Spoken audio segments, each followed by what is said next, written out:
At Arizona State University, we're bringing world-class education from our globally acclaimed faculty to you. Earn your degree from the nation's most innovative university. Online. That's a degree better. Learn more at asuonline.asu.edu. This is the story of the one.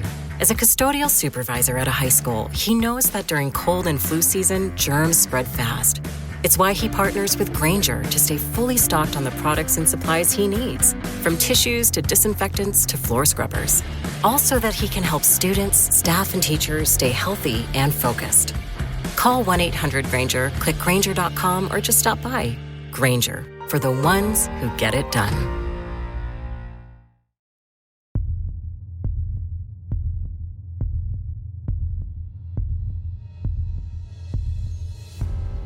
The Federal Railroad Administration, or FRA, was created in 1966 by the Department of Transportation Act of 1966.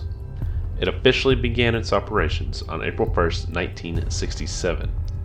The FRA is responsible for overseeing and regulating the safety and efficiency of the nation's railroads. There have been over 2,000 FRA regulations written since 1967. In addition, each railroad company has its own set of procedures that must be followed. As a locomotive engineer, I know firsthand, and anybody who works in the industry knows, that many of these regulations are written in blood. Somebody, somewhere, somehow got seriously hurt or killed. This podcast looks at the events that led to the creation of those regulations. I'm Joshua Smith, and welcome to Deadly Regulations.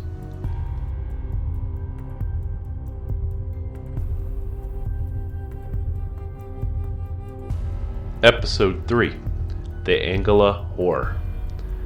Be advised, this event recalls direct quotes from newspaper articles that give a very graphic image.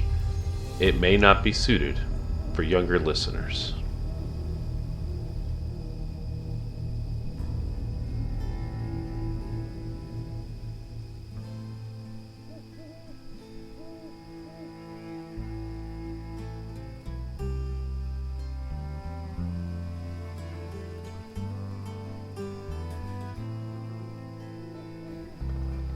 It was a cold evening on December 18th, 1867, in the small town of Angola, New York.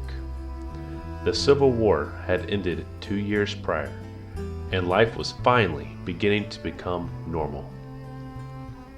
The railroad going through Angola had been running since the tracks were laid in 1852 by the Buffalo and State Line Railroad. Until this time, there had not been any serious accidents. That would change at 3 p.m. that evening.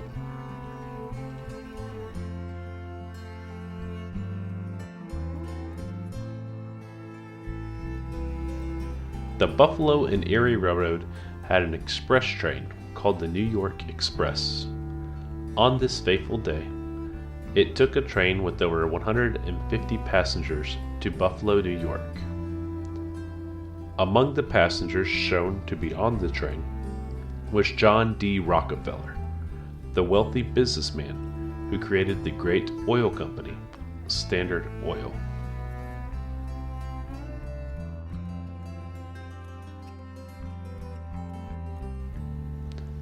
En route to Buffalo, they came through the small town of Angola, where they had to cross the Big Sister Creek Bridge.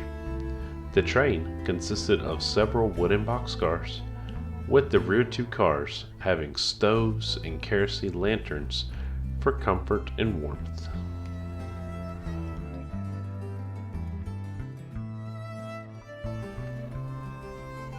The train started over the bridge, and everything was going well. That was until the rear two cars derailed. The cars fell 30 feet into the creek and burst into flames. Records show that when the cars hit the ground, all the passengers were thrown to one side of the car. In addition to this, the stoves broke loose and fell, pinning them to the ground. When the stoves landed, they released all the hot coils and boiling steam over all the passengers.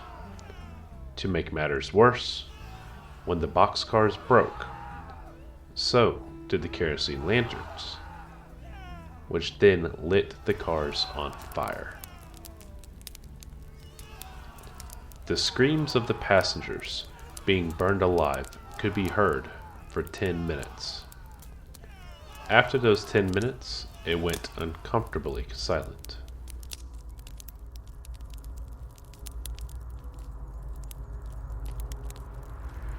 "50 people were burned alive, and at least 100 more were severely injured."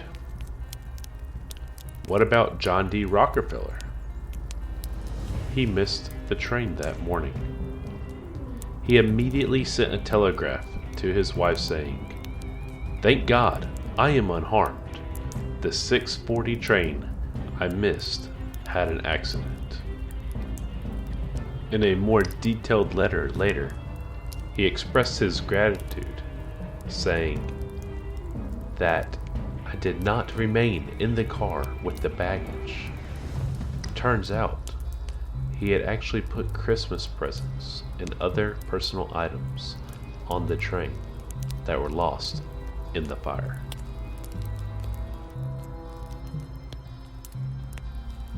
The following is the graphic article from the Buffalo newspaper on December 21st, 1867.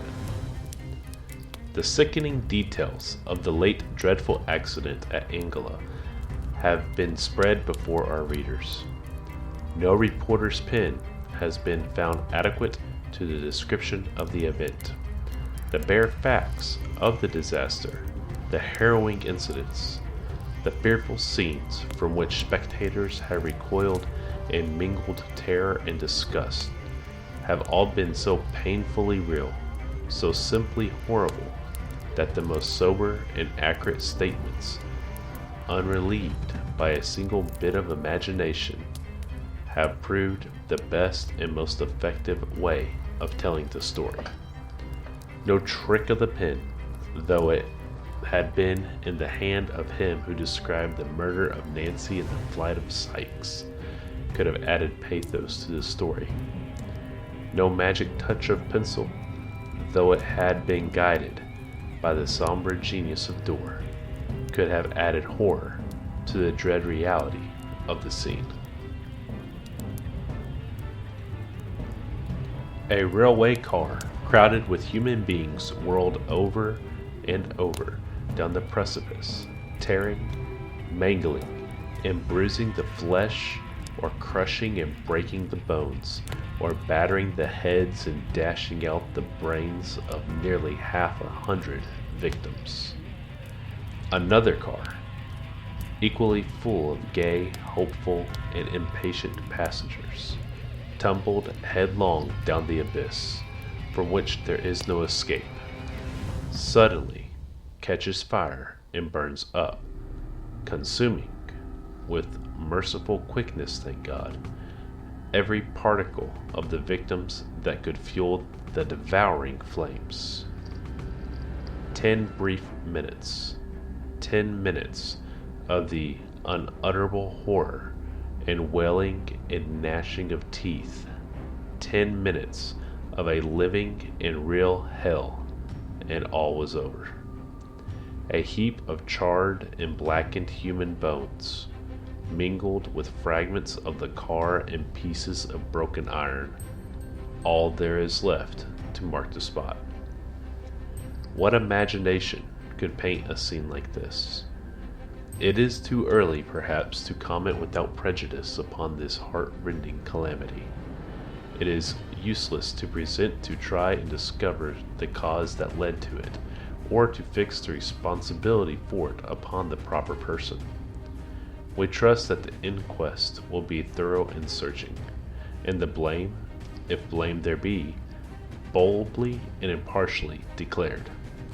we notice that nearly all the leading papers in the country have given editorial remarks upon the catastrophe. Some have been too hasty in assuming that blame must necessarily rest upon the railroad officials. Others have been equally hasty in exonerating them from all responsibility of the disaster. When the testimony at the inquest is published, all will be better able to decide with fairness as to this point, and until then, we will earnestly depreciate the expression of such wholesale denunciation as we find in some of our contemporaries, and especially in the New York Times. That paper is particularly and too promptly severe.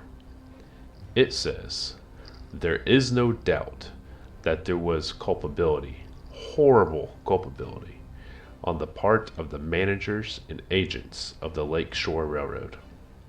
We again add another to the 1,000 warnings and appeals we have made in times past in connection with these ever reoccurring railroad disasters. We demand at once justice for the culprits, and the adoption of something like common precautions against the reoccurrence of such heart-rending outages." The New York Times calls for higher safety standards for the American railroad. After reoccurring events, the railroad finally complies. After the Angola Horror, the government banned wooden railcars, which were the cause of the first 2 episodes in this podcast. This event would also require railroads to adapt an air brake braking system. So, in 1889, George Westinghouse started developing the Westinghouse Air Brake Company.